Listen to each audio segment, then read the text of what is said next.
Would I take a girl in my ranks? A girl? A girl? A bloody girl? Yeah, of course we would, sweetheart. We do not discriminate. If you can pull a bow or swing a sword, there's room for you here in Sherwood. In fact, Marion, show 'em, lass.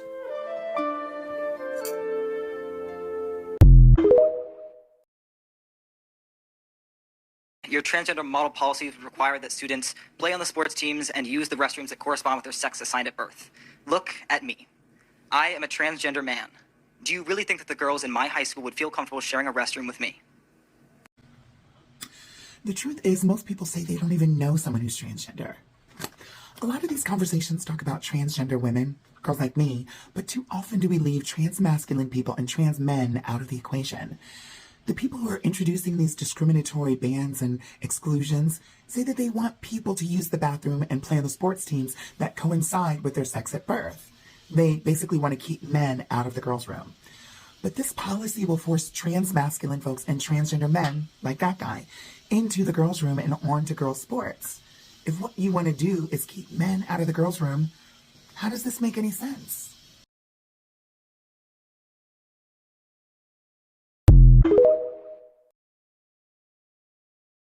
I gotta get out of here!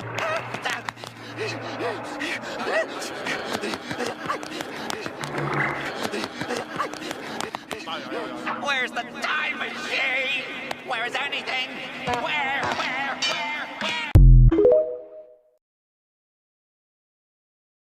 Get ready with me to go on a dinner date. As you can see, I'm nowhere near ready, so this might be a process. Please bear with me. I definitely want to dress up, you know. There we go. That should be good. Now there's only one thing I'm missing. There she is. Beautiful. New bottom surgery just dropped. It's mine. I just had bottom surgery. I've been pussified.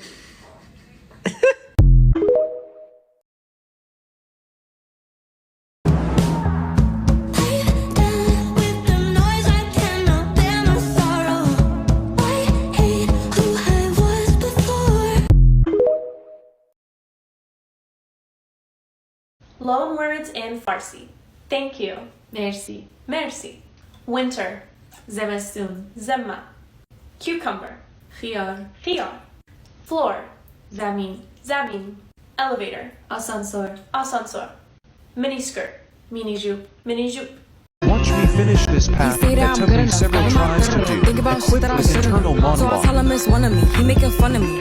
His girl is a bum to me. See, I could have busted my ass. Here I do it again. Am I stubborn or a masochist? Think about me cause he know that it's fat. Definitely both. You slip and already grow tight now. Now why am I climbing horizontal here? They didn't run to freedom, so I could bust. I wonder if they was climbing to freedom too. If you don't speak, does that mean we're through? Don't let Speaks them BBL booty cheeks. I could be in Mission Impossible, FRFR. Imagine I fall right now, I'd be sick. Is this what privilege feels like? Not cause I worked for this. I don't know. I guess I'm not woke. Okay, fine. You win with your gay stuff. That's what you want. But who said that, though? Like, who said that? This is a dumb audio.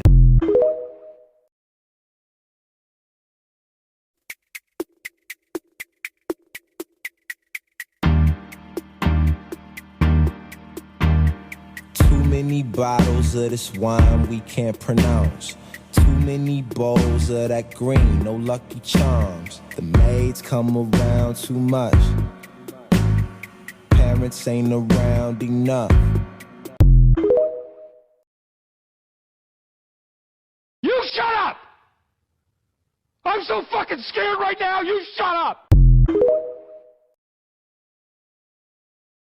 So apparently Fox News bought a Super Bowl ad for its extremely cringe late-night comedy show, Gutfeld! Exclamation point. So let me explain why Gutfeld is less king of comedy and more court jester employed out of pity. Now, Gutfeld is hosted by longtime Fox News host Greg Gutfeld. Essentially, Greg Gutfeld is a real-life incarnation of Rumpelstiltskin. If Rumpelstiltskin was an insufferable gremlin who constantly told jokes that never land. Here's a joke he made on Friday about co-host Jessica Tarlov.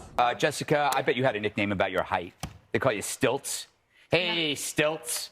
Hey, can you unscrew that light bulb, Stilts? Funny. Now, when it comes to his late night show, Greg Gutfeld doesn't have the clout to book A-list celebrities like other late night hosts. But that's okay, because he does have a list of random conservatives. And I'm pretty sure all of their names came from an AI generator. Johnny Joey Jones, Kat Timpf, Brian Brenberg.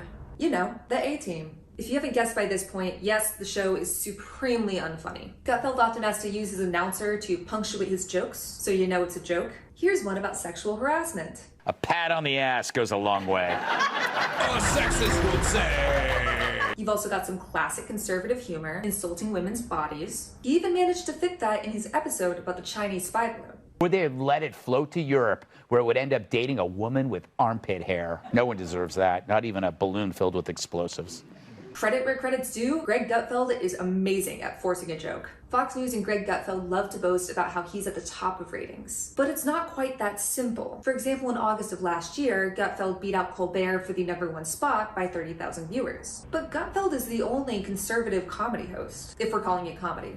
The other lamestream, woke, liberal hosts, like Colbert, Fallon, and Kimmel, there's a lot of overlap in their audiences, and their shows overlap too. So when you add up the other late night shows from that month, the total is about 4.9 million, over double Gutfeld's numbers. Gutfeld doesn't have any competition. But the sad truth is, it doesn't matter how much Fox pays in branding and advertisements, even buying him his own Super Bowl commercial. Greg Gutfeld will never be the beloved, popular comedian that he so obviously wants to be.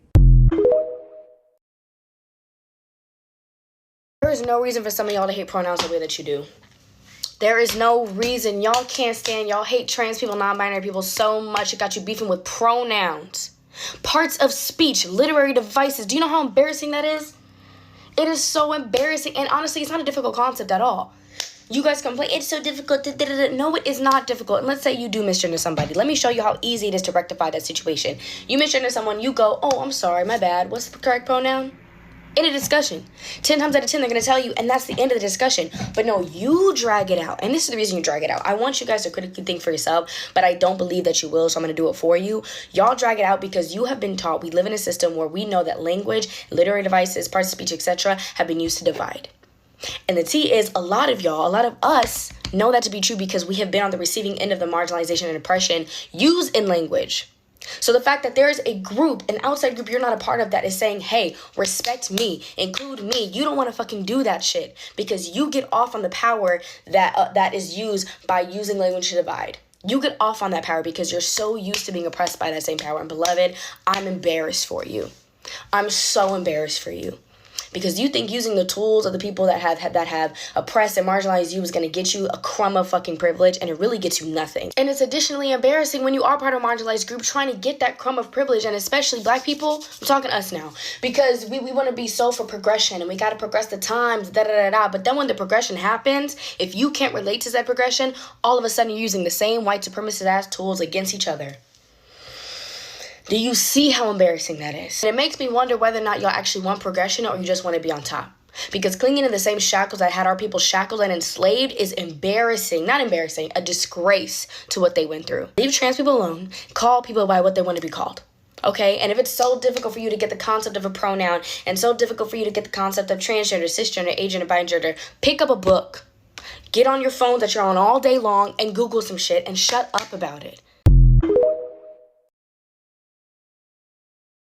I bet you didn't know that Charity Adams Early was about that life. It's Women's History Month, so let's talk about one of the most fierce black women in the military during World War II. In 1942, she joined the Women's Army Corps and quickly rose through the ranks because of her exceptional mind and fearless leadership. By 1944, she was sent to Europe to lead the 6th 888 Battalion, a first-of-its-kind all-black female regiment. And when white folks tried to put them in segregated accommodations, she said this. And I promised them that it would be over my dead body before anybody slept there, and nobody slept there to my knowledge. Yeah, that's that queen behavior. Her all-black battalion's mission seemed impossible. Organize and distribute 17 million pieces of undelivered mail that had been thrown into an old airport hangar. Generals feared that the undelivered mail was crushing the morale of troops on the front line. And of course, these black women got the job done. At one point, Charity Early had these ladies processing 65,000 pieces of mail a day, 7 days a week. After her military service, she went on to mentor many more young black people, founding a black leadership development program in her community. Charity Adams Early. Now that's a legacy. If you punch a Nazi, you're no better than a Nazi. I don't need to be better than them. They need to be dead. Mrs. Applebottoms, just because it's the last day of school doesn't mean we can't do any work. Give us an assignment. Excuse me, can you describe yourself for my school project? I am Ohio. Hey, Jack. Hey, kid. I guess you could say I slayed, huh? Got Minecraft on my mind. What's going on, Julia? Hey, Austin. Hold up. Ring, ding, ding, ding, ding, ding, ding, ding. Hey Jackson, did you enjoy the concert? You did? That's totally epic, poggers. Sometimes being autistic feels like everyone else in the world is part of some big, elaborate inside joke that I'm not in on. Autism feels like you're bad at everything. I got diagnosed with autism this summer, and as part of that, I found out two things. I found out one, a lot of my friends think I'm really weird. What is it about being autistic that everyone just hates you and everything that you say? One thing that they don't tell you about being autistic is people don't like you. And you might know why, or you might not know why, but there is nothing you can do to change that. You are constantly off-putting or annoying to people, and the harder you try to stop it, the more you push people away.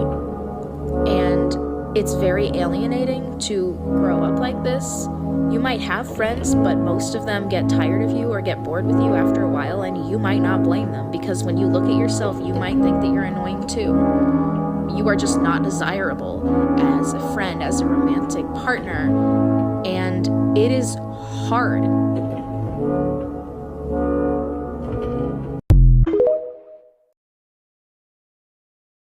I woke up on my 18th birthday with my mother in my face saying, if you want to be a woman, get the fuck out of my house now. Go to school and never look back. And I did.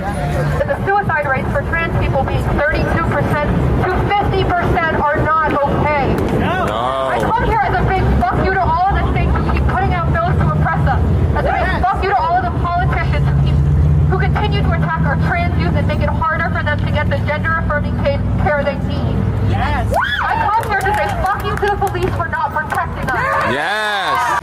When I was 18, I tried overdosing because I truly didn't believe that I was supposed to be here. But I woke the fuck up. 5 days. I was in a goddamn coma, but I woke the fuck up. When I think about being trans, what it really means to be trans, I think of seeing the future.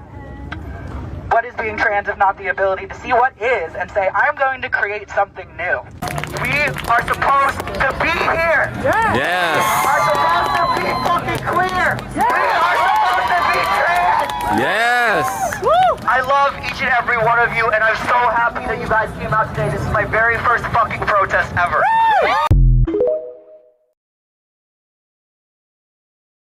Welcome to hell. Hell, that's the idea. Name? And who are you supposed to be? One of those drag queens? Oh, please, I could never tuck all this. No, I'm just the demon who runs this joint. Name? Rick Ashley. Okay, Rick.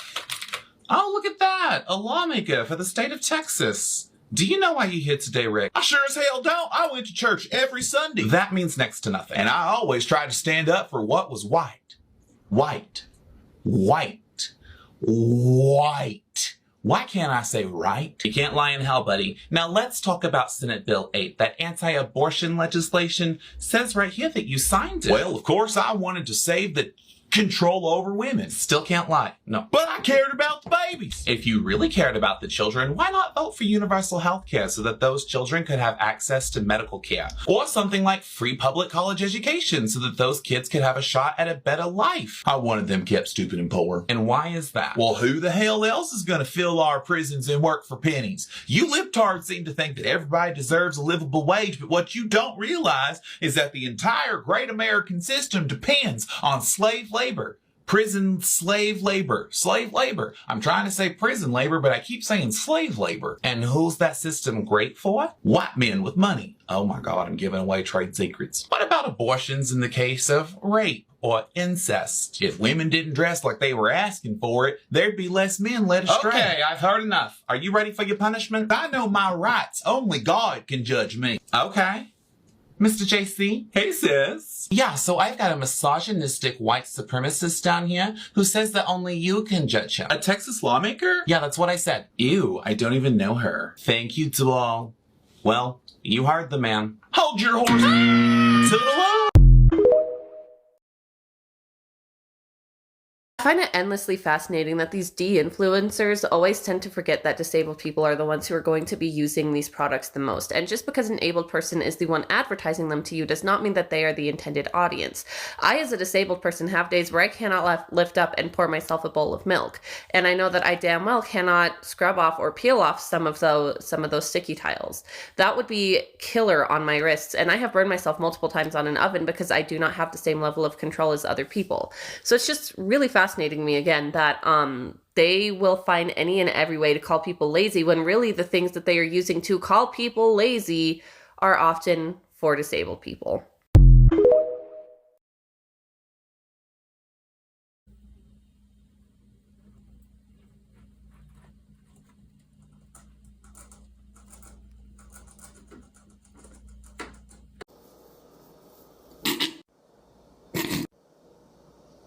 Young white people on this app, I have a challenge for you. Most of y'all are probably not gonna do it. Most of y'all are probably scared as shit to ask. The challenge is, if your grandparents are still alive and kicking, ask them to their face, how did they view and treat black people in their youth? Here are my predictions if some of y'all are so bold enough to ask. Even if they're honest, a very small amount are going to sugarcoat what they tell you. And the majority of grandparents are just going to straight lie to your face. Because there's just no denying that there were some of the most deadliest of race massacres in this country, in both the South and North. The death toll of most massacres were sugarcoated as hell. And I'm sure there's even more massacres that we don't know about because that's how premeditated they were. Because the disappointing truth is, after the Civil Rights Movement, only 20% of white Americans actually started to treat black people better than what the government and society has told them. About 30% of white Americans still feared black Americans for the idea that we would get back at them. But even that is due to the successful fear-mongering that hateful white politicians did to keep black people from having equal rights. And of course, the last 50% of white Americans after the Civil Rights Movement secretly either had hate, hostile, or murderous intent towards black people. From the Elaine Massacre in 1919 to the lesser-known race riots in 1970. As a Gen Z person myself, I've already accepted that some of y'all got murderers for grandparents out there. But that's not the challenge here, is it? The challenge here is to see if you got the balls to ask your grandparents what all did they do back in their youth. If there are any responses to this video, I'm grabbing my fucking popcorn. Whoa, hold up. Wage theft applies to things like when your boss doesn't pay you for all the hours you worked, or violates minimum wage laws. And that's no good. It's also illegal, so keep track of your hours and pay, and speak up if something's not right. Remember, stand up for yourself and your rights. Catch you later. There's something wrong. There's something wrong right now, and I don't know what it is, and that's like, it always bothers me because people are like, oh my god, can you just like communicate and tell me what's wrong? I don't even know myself what's wrong. I don't know what's wrong. There's something wrong that's about to make me cry. I don't know if it's because like my bras, I'm wearing a bra, I don't like bras, or like, or my shirt too tight, or like my sock, I don't know if I have to go to the bathroom, did I eat too much, like is my hair too tight, maybe that's why, I don't know, like I don't know like what's wrong, how am I, like, this always bothers me, like I don't, like, I have 4 hours left of work, like how am I supposed to do this? Like, there's something wrong. There's something wrong. I don't know. Oh, these aren't homemade. They were made in a factory. A bomb factory. They're bombs. White trans people on this app never fail to prove to me that they just prefer white gay people over anything else. Because surprisingly, but not surprisingly, the main group of people I find being transphobic to me are white trans people, or like white gay people. Because my queerness and the way that I express my queerness as a Latino is so fucking different than how they express theirs, because it's so binary in their world of like white transness that they just like can't accept me, and they can't accept anyone else who's like me, and it just drives me fucking insane.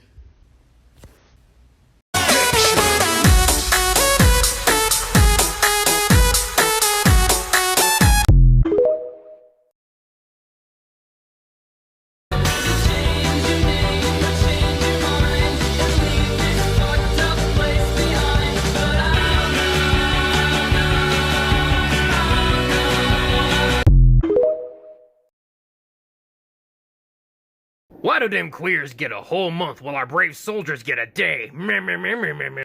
Military Appreciation Month is in May. Literally the month before Pride Month. And we don't have just one holiday that celebrates our troops. We have Memorial Day, Independence Day, Veterans Day, Flag Day, Military Spouse Appreciation Day. There's even a holiday that celebrates the surrender of Germany in World War II. And I already know what you're typing in the comments. Nobody celebrates those holidays anyway. They're too obscure. Why not, bro? What the hell? Don't you support our brave troops? Or do you just need another lame excuse to dunk on queer people?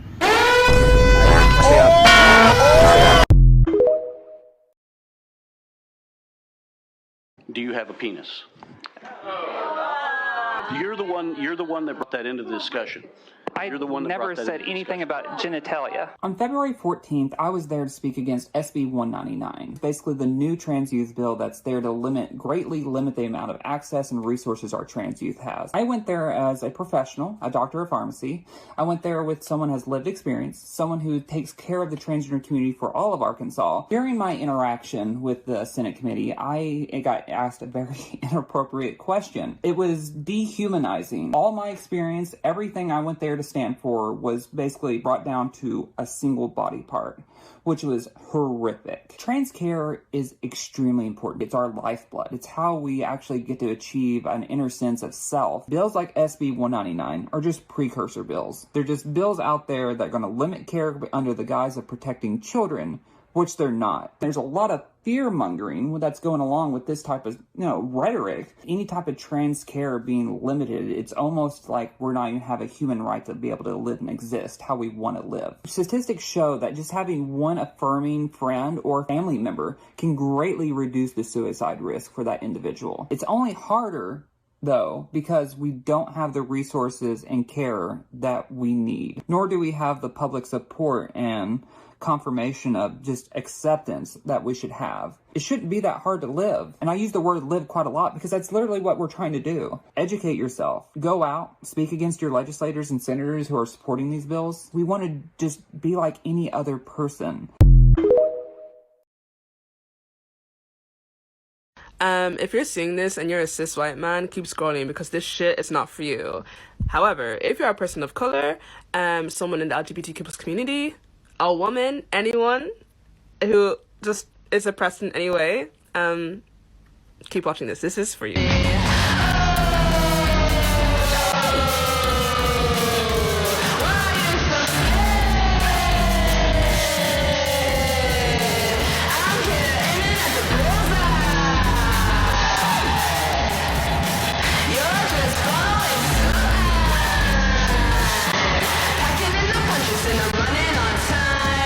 Do I look like I will be attracting transphobes? Genuinely, do I?